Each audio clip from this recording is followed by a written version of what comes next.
Washington reconnaît officiellement la souveraineté marocaine depuis 2020 sur le Sahara. Massad Boulos a évoqué la question de manière évasive lors de sa communication officielle. Le Polisario, lui, est resté évidemment bien muet devant cette prise de parole américaine, et d'ailleurs l'Algérie aussi. Pourquoi?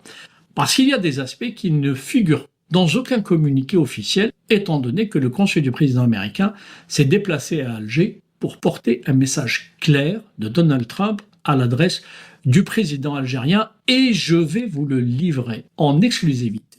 Ce message dit la chose suivante. Discutez avec le Maroc. Le président des États-Unis, en effet, vous invite, c'est ce qui a été dit, à lancer un dialogue direct avec vos voisins marocains.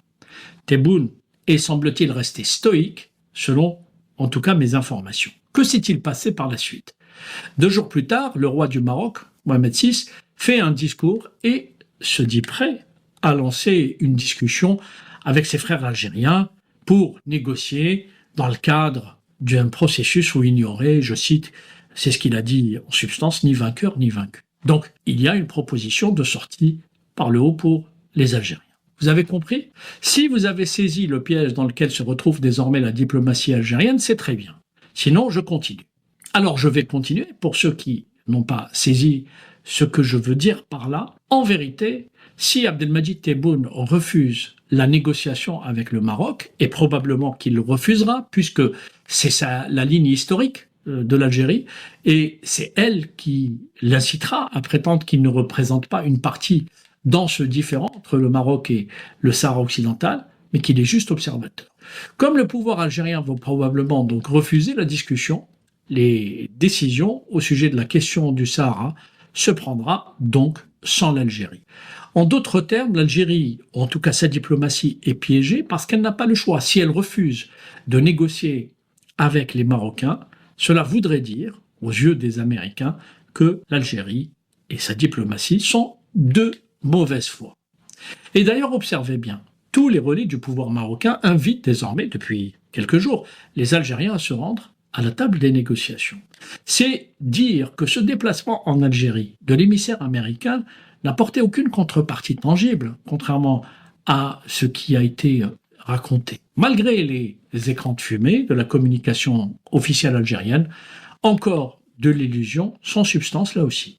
Alors, tout cela ne vise qu'un but, tenter de restaurer une visibilité régionale pour une Algérie plus que jamais perçue comme un acteur en retrait. Il s'agit ainsi de camoufler une réalité plus sombre. L'Algérie de Tebboune est désormais en situation de belligérance multiforme sur l'ensemble de sa ceinture de sécurité. Qu'il s'agisse du Maroc, du Sahel ou de la Libye du maréchal Haftar, en filigrane, ce spectacle diplomatique veut aussi suggérer autre chose. Les Algériens laissent croire qu'ils ignorent superbement les gesticulations de la France. En tout cas, c'est ce qu'ils disent. Mais à force de feindre l'indifférence, on finit par trahir sa propre obsession. Ce ballet diplomatique, il faut le dire, pathétique, n'est rien d'autre qu'un théâtre d'ombre, un rideau de fumée destiné, malheureusement, à masquer l'absence de vision, de stratégie, de projection. Une diplomatie sans diplomate, sans relais, sans profondeur. Le monde ne se contente plus d'intentions. Il attend des engagements concrets, des résultats, des partenariats solides, mais aussi un cap, une ligne claire et une attitude cohérente, responsable et mature. Or, l'Algérie n'est rien de tout cela aujourd'hui.